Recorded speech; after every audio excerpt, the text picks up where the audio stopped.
కళ్ళు మూసుకుందాం, ప్రార్థన చేసుకుందాం. ప్రేమ కలిగిన తండ్రి, పరిశుద్ధుడా, నీకు స్తోత్రాలు, వందనాలు.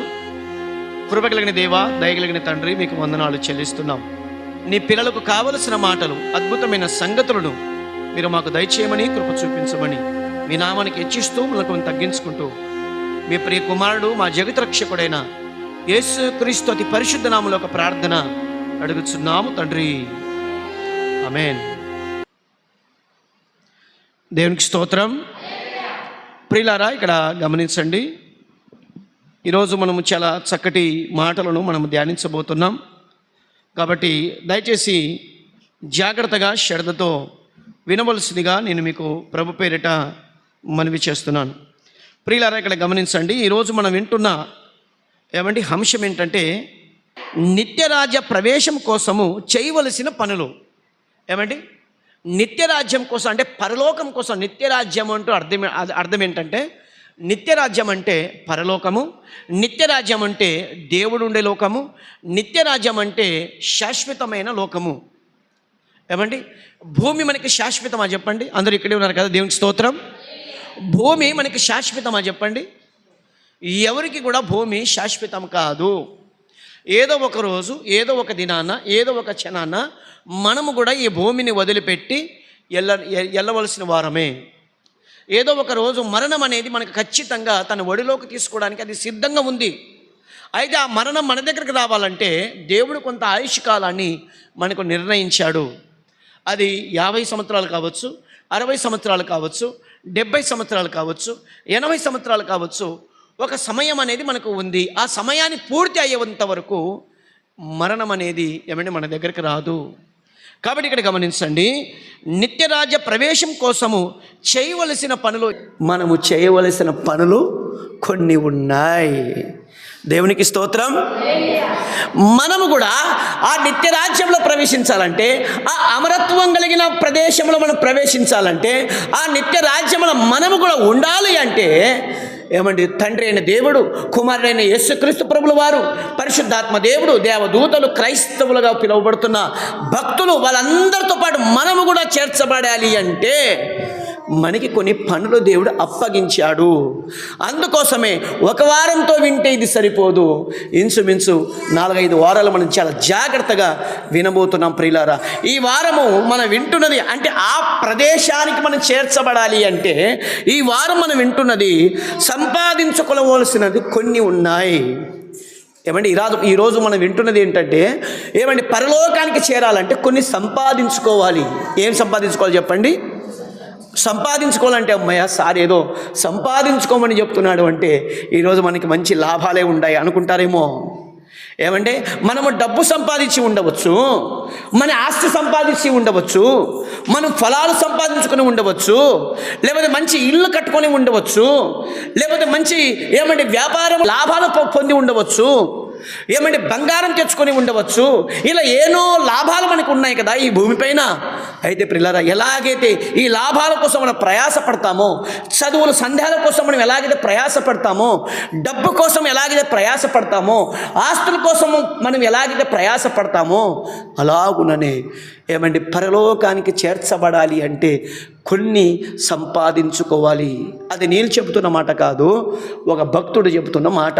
మరి బైబిల్ గ్రంథంలో తిమోతి గారికి భక్తుడైన పౌలు గారు ఈ ఒక లేఖను రాస్తున్నాడు. అయ్యా, నీవు కూడా నీ జీవితంలో మంచి విషయాలను సంపాదించుకున్న బాగానే ఉంది. అయితే నేను చెబుతున్నది నువ్వు సంపాదించుకుంటే ఆ నిత్య రాజ్యంలోకి ప్రవేశిస్తావు. ఒక మాట 7వ వచనాన్ని మనం చూసి తర్వాత మనము 11వ వచనాన్ని మనం చూస్తున్నాం. చూడండి ఒకసారి. మరి 6వ అధ్యాయం, తిమోతి పత్రిక 6వ అధ్యాయము మొదటిగా 7వ వచనం చూసి తర్వాత 11వ వచనాన్ని మనం చూస్తున్నాం. మనము ఈ లోకములోనికి, బాగా వినండి, మనం ఈ లోకములోకి వచ్చినప్పుడు ఏమీ తీసుకురాలేదు. దీనిలో అంటే ఈ లోకములో నుండి ఏమీ మరలా మనం తీసుకొని పోలేము. దేవునికి స్తోత్రం కలుగునుగాక. తిమోతి ఒకటి గమనించు, ఏంటో తెలుసా? మనం పుట్టినప్పుడు ఏం తీసుకురాలేదు. మన తల్లి గర్భం నుంచి వచ్చేటప్పుడు మన ఒంటి పైన ఒక బట్ట ముక్క కూడా తీసుకురాలేదు. దిగంబరిలుగా వచ్చాం మనము. పసిబిడ్డగా తల్లి గర్భం నుంచి బయటికి వస్తున్నప్పుడు దిగంబరులుగా వచ్చాం. అది స్త్రీ కావచ్చు, పురుషుడు కావచ్చు, ఎవరైనా కావచ్చు.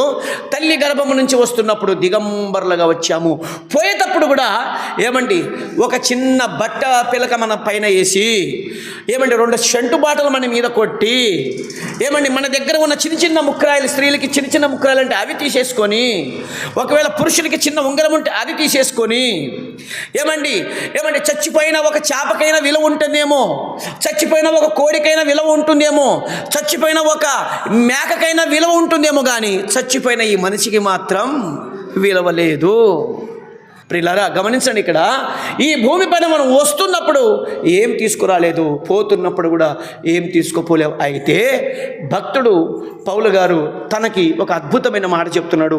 11వ వచనం మనం చూడగలిగితే, 11వ వచనం, దైవజనుడా నీవైతే వీటిని విసర్జించి, బాగోనండి మాట, నీతిని, భక్తిని, విశ్వాసమును, ప్రేమను, ఓర్పును, సాత్వికమును సంపాదించుకున్నటకు ప్రయాసపడుము. దేవునికి స్తోత్రం. ఏమని చెప్తున్నాడంటే దైవజనుడా అంటే అది చాలా గొప్ప బిరుదు. ఏమండి భక్తిలో తారాస్థాయికి చేరిన పిలుపు అది. సేవ కోసం అంకితం చేసుకున్న పిలుపు అది. సేవ కోసం సిద్ధపడిన పిలుపు అది. దైవజనుడా అంటే అద్భుతమైన మాట అది. అది సామాన్యులకు పిలిచే పదం కాదది. అది అందరికి పిలిచే పిలుపు కాదది. ఒక దేవుని కొరకు అంకితమైన పిలుపది. దేవుని కొరకు త్యాగం చేసుకున్న పిలుపది. దైవజనుడా నీవైతే వీటిని విసర్జించుము. విసర్జించి నువ్వు ఏం చేయాలో తెలుసా? మొదటిగా ఏం చేయాలంట? నీతి. నువ్వు ఏం సంపాదించాలో తెలుసా? నీ దగ్గర ఏముందంటే నీతి కంటికి కనపడుతుందా, కనపడదా చెప్పండి. ఇక్కడ భక్తుడు పౌలు గారు అదే మాట చెప్తున్నాడు. దైవజనుడా నువ్వు నీతిని సంపాదించుకునుము. నీతిని సంపాదించుకోవాలి. నీతి కంటికి కనపడదు, మన ఇంట్లో ఉండదు, అది మన బీరువాలో ఉండదు, మన పాకెట్ మనీలో అంటే మన ప్యాకెట్లో ఉండదు. అది నీతి అనేది నీ ఎంట ఉంటుంది, నీ దగ్గర ఉంటుంది, నీ తోడు ఉంటుంది, నీతో పాటు చిరాకాలము, నీ బతికినంత కాలము నీ వెంట ఉంటుంది. ప్రేమైన దేవుని ఏంటి ఆ నీతి అంటే, నువ్వు నీతిగా ఉన్నావంటే ఆ నీతి నిన్ను కాపాడుతుంది. నీతి నిన్ను పాపములు పడనీయదు. నీతి నిన్ను మోసం చేయనీయదు. నీతి నిన్ను తలదించనీయదు. నీతి నిన్ను ఇక్కడ గమనించండి, నీకు 10 మందిలో చిన్న చూపుగా చేయనిది. ప్రేమైన దేవుని వారలారా, నీతి నిన్ను ఒక ఉన్నత స్థానంలో పెడుతుంది. నీతి నిన్ను దేవుని కొరకు బతకమని చెప్తుంది. నీతి నిన్ను దేవుని కొరకు జీవించమని చెప్తుంది. నీతి నిన్ను దేవుని కొరకు కష్టాలు వచ్చినా, శ్రమలు వచ్చినా, కన్నీళ్ళు వచ్చినా, బాధలు వచ్చినా, ఇంటిలో ఒడిదుడుకులు ఉన్నా, కుటుంబ సమస్యలు ఉన్నా, ఏది ఉన్నా నీతి చెప్తుంది. ఆ నీతిమంతుడైన యేసు వైపు చూడు అని.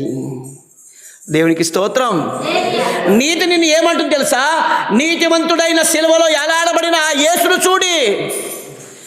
ఏంటి ఆయన చేసిన త్యాగం? ఆయన చేసిన పని ఏంటి? నీతి కొరకు మానవులను రక్షించడానికి నీతిమంతుడైన ఆయన మన పాపముల కొరకు పాపిగా శిలువ పైన కనబడుతున్నాడు. ఎవరు ఆయన? నీతిమంతుడు. నువ్వు నీతిగా బతికితే నీకు ఫస్ట్ కనపడేది ఎవరో తెలుసా?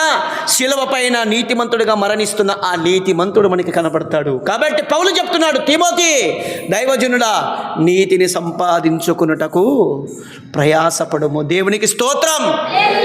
ఏ సంపాదించాలి చెప్పండి? నీ జీవితంలో ఆస్తి సంపాదించిన తర్వాత అది పనికిరాదు, అంతస్తులు సంపాదించిన పనికిరాదు, ఏది సుఖభోగాలు సంపాదించినా అది పనికి రాదు.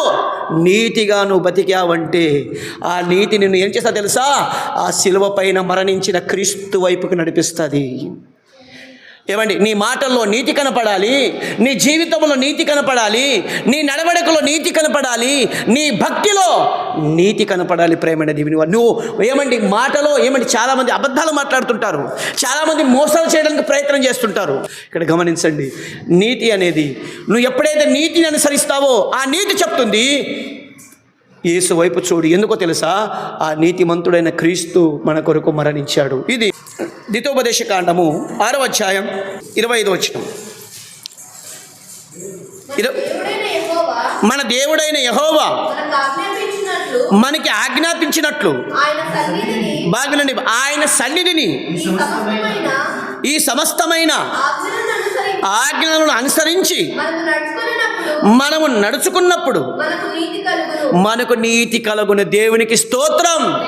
ఆయన మాట ప్రకారం నువ్వు జీవిస్తే, ఆయన మాట కొరకే నువ్వు బతికితే, ఆయన మాట కొరకే నీ జీవిస్తే నీకేం కలుగుతుందంట? నీతి కలుగును. కాబట్టి ప్రియులారా ఇక్కడ గమనించండి, నువ్వు నీతిమంతుడిగా తీర్చిదిద్దబడాలంటే దేవుని మాటను అనుసరించాలి, దేవునికి లోబడి జీవించాలి. కాబట్టే మనము నీతిమంతులు అవుతామని భక్తుడు చెప్తాడు. ఇది మొదటి విషయం చూస్తున్నాం. రెండో విషయం చూడండి, తిమోతి పత్రిక 6వ అధ్యాయము 11వ వచనంలో రెండో విషయం చూసాం కదా. ఏంటి చెప్పండి? భక్తి. తిమోతి, దైవజనుడా, నువ్వు భక్తిని సంపాదించుము.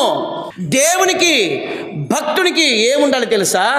నీ జీవితము అంకితము కావాలి. ప్రేమ భక్తి అంటే అర్థం ఏంటో తెలుసా? బైబిల్ గ్రంథంలో ఏమండి, ఒక పౌలుకి మీరు అడిగితే, అయ్యా నీకు భక్తి ఉందా అంటే, అవును. ఎంత భక్తి ఉంది అంటే, దేవుని కొరకు నా తలైనా ఇయ్యగలను. అది భక్తి. దేవుని కొరకు తన తలను త్యాగం చేశాడు, తన జీవితాన్ని త్యాగం చేశాడు, తన ప్రాణాన్ని త్యాగం చేశాడు. ఎవరు చెప్పండి? ఆయన ఒక భక్తిపరుడు. కాబట్టి చెప్పిన మాట, నా మట్టుకు నేనైతే బ్రతుకుట క్రీస్తు. చెప్పండి, అద్దె అన్నమాట భక్తి అంటే. భక్తి అంటే ఏదో ప్రార్థనకు వచ్చేది కాదు. భక్తి అంటే చర్చిలో వచ్చి నిద్రపోవడం కాదు. భక్తి అంటే ఒక 50 రూపాయలు, 100 రూపాయలు, 200, 500 దేవునికి ఇచ్చడం కాదు. భక్తి అంటే నీ జీవితాన్ని త్యాగం చేయడమే భక్తి. ఇక్కడ పౌలు చెప్తున్నాడు ఏమంటే తిమోతికి, దైవజనుడా నీ జీవితంలో భక్తిని సంపాదించము. భక్తి ఎలా సంపాదించాలి? యోబు చెప్తున్నాడు, భక్తిని ఎలా సంపాదించుకున్నాడంటే, ఊజు దేశమందు అతనంతటి వాడు ఎవడు లేడు, యథార్థవంతుడును, న్యాయవంతుడును, చెడుతనమును విసర్జించిన వాడును, దేవుడి యందు భయభక్తులు కలిగిన వాడును. ఎంత యానికి భక్తి అంటే, 10 మంది పిల్లలు చనిపోయినా, ఆస్తి నష్టమైన, యెహోవా ఇచ్చను, యెహోవా తీసుకొని పోయాను, యెహోవా నామమునికే స్తుతి కలుగునుగా. అది భక్తి అంటే. దైవజనుడా నువ్వు భక్తిని సంపాదించుకునము. ఎంత మంచి మాట. భక్తి అంటే ప్రాణాన్ని క్రీస్తు కొరకు త్యాగం చేయాలి, నీ కోరికలను త్యాగం చేయాలి, నీ ఇష్టాలను త్యాగం చేయాలి, నీ యొక్క అలవాట్లను క్రీస్తు పాదాల దగ్గర పెట్టాలి. అది భక్తి అంటే. ఏమండి, ఏదో తెచ్చి ఏదో మన దేవుని దగ్గర తీసుకొస్తే అది కాదు భక్తి. అది కాదు భక్తి. ప్రేమైన దేవుని వారలారా, హోషేయ గ్రంథం 6వ అధ్యాయము 4వ వచనం, ఎఫ్రాయిము నిన్ను ఏమి చేతును, యూదా నిన్ను ఏమి చేతును, ప్రాతః కాలమున పడు మంచు ఆరిపోవునట్లును నీ భక్తి నిలవకపోయెను. నీ భక్తి కనబడలేకపోయింది. యూదా, ఎఫ్రాయిము, మీ భక్తి కనబడలేకపోయింది నాయన. ఎలాగైతే మంచు కనబడి ఎలాగైతే ఎగిరిపోతుందో, మీ భక్తి కూడా అలాగే ఎగిరిపోతుంది. ఏమండి, భక్తికి ఏం కావాలో తెలుసా? దేవునికి ఒక స్థిరత్వంగా కనపడాలి, దేవుని కొరకు ప్రాణ త్యాగాలు చేయాలి, దేవుని కొరకు ఏదైనా త్యాగం చేయాలి. అదే భక్తి. ప్రేమైన దేవుని వారలారా, ఇక్కడ పౌలు చెప్తున్నాడు తిమోతికి, దైవజనుడా నువ్వు భక్తిని సంపాదించుము. ఇది రెండో విషయం. మూడో విషయం మనం చూడగలిగితే ప్రియులారా, దయచేసి మూడో విషయం అదే తిమోతి పత్రిక 6వ అధ్యాయము 11వ వచనం. మూడో విషయం ఏమంటున్నాడంటే విశ్వాసము. దైవజనుడా విశ్వాసమును సంపాదించుకునము. విశ్వాసం అంటే ఆదివారం మందిరానికి రావడమే కాదు. విశ్వాసం అంటే ఏమంటే, విశ్వాసం అంటే ఏమండి, రోగాల కోసం ప్రభుని నమ్ముకోవడము, పిల్లల కోసం ప్రభుని నమ్ముకోవడము. విశ్వాసం అంటే మందిరానికి రావడం అనుకుంటున్నారు. కాదు ప్రియులారా, విశ్వాసం అంటే అర్థం ఏంటో తెలుసా? ఏమండి, ఇందాకని కొన్ని విషయాలు చెప్పాను కదా. తండ్రి అయిన దేవుణ్ణి మనం చూడలేదు, యేసుక్రీస్తు ప్రభుల వారిని మనం చూడలేదు, ఏమండి పరిశుద్ధాత్మను చూడలేదు, దేవదూతలను చూడలేదు. చూడలేని లోకాన్ని మనం నమ్ముతున్నాం, చూడలేని దేవుని మనం నమ్ముతున్న మనము ఆ నమ్మకత్వాన్ని మనం కాపాడుకోవడమే విశ్వాసం. దేవుని కొరకు నిలబడడమే విశ్వాసం. ఏమండి, చాలామంది మన ఊర్లో చెప్తుంటారా, ఏమమ్మా మీరు ఇంతగా మీరు ప్రభుని నమ్ముకున్నారు, ఏం చేశాడు మీ ప్రభు? దానికి మనం ఏం చేస్తాం చెప్పండి? నా ప్రభు నాకు డబ్బు ఇకపోయినా పర్వాలేదు, నాకు ఆస్తి ఇకపోయినా పర్వాలేదు, నా పిల్లలకు పిల్లలు ఇకపోయినా పర్వాలేదు, నా యేసయ్య నా కొరకు ప్రాణం ఇచ్చాడు. ఇది విశ్వాసం, దృఢత్వమైన విశ్వాసం, దేవుని కొరకు నిలబడమైన విశ్వాసం. ఈ విశ్వాసం మన జీవితంలో కనపడాలి. నా యేసయ్య నా కొరకు ప్రాణం పెట్టాడు. ఈ ప్రపంచంలో ఎవరు కూడా నా కొరకు ప్రాణం పెట్టలేదు. నా తల్లి కావచ్చు, నా తండ్రి కావచ్చు, నా బంధువులు కావచ్చు, నా స్నేహితులు కావచ్చు, ఎవరు నా కొరకు ప్రాణం పెట్టలేదు. నా యేసయ్య ఆ కలవరిగిరి పైన నేను పాపములో ఉంటే నరకానికి పోతానేమని నా పాపముల కొరకు నా యేసయ్య పరలోకాన్ని దిగి వచ్చి ఈ లోకములో నా కొరకు కొరడా దెబ్బలు తిన్నాడు, నా కొరకు ముళ్ళ కింద పెట్టించుకున్నాడు, నా కొరకు కాళ్ళ చేతుల మేకలు కొట్టించుకున్నాడు, నా కొరకు చిత్రహింసలు అనుభవించాడు. ఇంతకంటే గొప్ప దేవుడు ఎవరు కావాలని చెప్పి ఈ మాటలు మీకు చెబుతున్న, మీకు అడుగుతున్న వారికి చెబితే వారి గుండెల్లో ఏమంటే దడ పుడుతుంది. ప్రేమిన దేవుని వారలారా, ఏమంటే వాళ్ళ గుండెలో దడ పుడుతుంది. ఏంటి ఇలా విశ్వాసం, ఏంటి ఇలా మాట, ఏంటి ఇలా రోషం? నా రోషం ఏంటో తెలుసా? నా కొరకు సిలువ వేయబడిన నా క్రీస్తే నా రోషం. నా విశ్వాసం ఏంటో తెలుసా? నా కొరకు రక్తం కారిచిన నా యేసయ్యే నా విశ్వాసం. నా విశ్వాసం ఏంటో తెలుసా? పరలోకాన్ని విడిచిపెట్టి ఈ లోకానికి రావడము నా దేవుడు చేసిన గొప్ప త్యాగం, అదే నా విశ్వాసం. నా విశ్వాసం ఈరోజు దృఢంగా ఉందంటే కలవరిగిరిలో ప్రాణం పెట్టిన ఆ యేసయ్యే నా విశ్వాసం. ఎంత అద్భుతమైన మాట, ఎంత మంచి మాట. ఈ మాట మనం చెప్పగలమా? ఏమమ్మా మీ దేవుని ఫస్ట్ మీరు దేవతలు పూజిస్తున్నప్పుడు మీరు ఇలా ఉండేవాళ్ళు కదా, ఏంటి మీకు కర్మ అంటే? అవును కదా, నిజమే కదా. యేసయ్య ఏం చేశాడు? నిజమే కదా. యేసయ్య నా కొరకు ఏం చేశాడు? నిజమే కదా. నా రోగాలు పోలేదు, నా పిల్లలకి పిల్లలు కాలేదు, నాకు పెళ్లి కాలేదు, నాకు ఉద్యోగాలు రాలేదు, నాకు వ్యాధి బాగా కాలేదు, నాకు ఇది కాలేదు, అది కాలేదు, నా పిండా కూడా కాలేదని చెప్పి ఎన్నెన్నో మాట్లాడతాం కదండి మనము. ఏమండి ఇక్కడ చూడండి, భక్తుడు చెప్తున్నాడు, దైవజనుడా విశ్వాసమును సంపాదించుకునము. ఒక మాట చూడండి, 2 కొరింథీ పత్రిక 13వ అధ్యాయము 5వ వచనం. బాగా వినండి మాట, మీరు విశ్వాసము గలవారే ఉన్నారో లేదో మిమ్మల్ని మీరే శోధించుకునుడి, దేవునికి స్తోత్రం కలుగునుగాక. భక్తుడు చెప్తున్నాడు, మీరు విశ్వాసులా? అయితే మీకు మీరు పరీక్షించుకోండి. ఎలాంటి విశ్వాసం కావాలి ప్రభువా? అయ్యా ఎలాంటి విశ్వాసం కావాలి? దేవుని కొరకు నిలబడే విశ్వాసం కావాలి. దేవుని కొరకు ఏమండి త్యాగం చేసే విశ్వాసం కావాలి. దేవుని కొరకు ప్రపంచం ఏకమైన, ఊరంతా ఏకమైన, నీ వాళ్ళు నీకు కాదన్నా, నీ వాళ్ళు నేను దూషించినా నీ విశ్వాసాన్ని వదిలిపెట్టకూడదు. ఎంత మంచి మాట. ఎంతోమంది భక్తులు దేవుని కొరకు తన ప్రాణాలను అర్పించారండి. పిల్లలని త్యాగం చేశారు, ఏమంటే వృద్ధులను త్యాగం చేశారు.